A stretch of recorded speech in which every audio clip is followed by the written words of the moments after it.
Apa khabar semua? Sihat? Bagus! Saya Amir Zuhair. Hari ini kita akan review Monster Galaxy Card Pack Gold Impact. Enjoy! Okey, ini dia pack Bold Impact edisi yang pertama. Mari kita review setiap kad yang kita dapat untuk pack kali ini. Untuk kad pertama kita dapat kad Grade B, Bobo Boy Ice.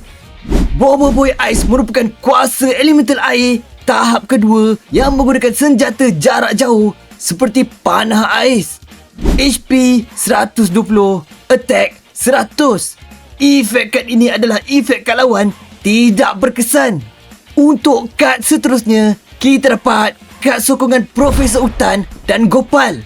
Profesor Utan muncul pertama kali dalam komik Bobo Boy Galaxy musim kedua, isu keempat. Efek kad ini adalah lihat 5 kad yang paling atas deck dan susun semula mengikut pilihan pemain. Next, kita dapat kad Grade A, Ying. Ying merupakan kawan rapat kepada Bobo Boy dan menggunakan kuasa manipulasi masa.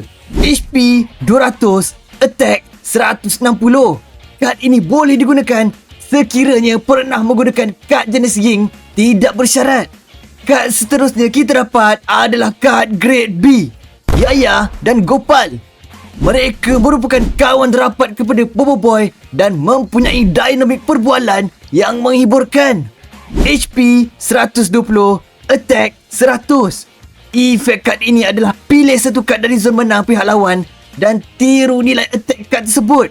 Next, kita dapat kad Grade B, Gopal.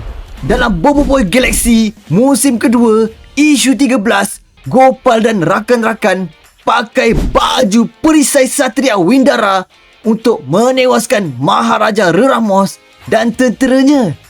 HP 100, attack 100. Efek kad ini adalah setiap kali kad ini kalah dalam osom, pemain boleh mengambil satu kad dari bahagian atas deck pihak lawan dan letakkan ke zon kalah. Akhir sekali, untuk kad special print, kita dapat kad Grade E, Bobo Boy Gentar.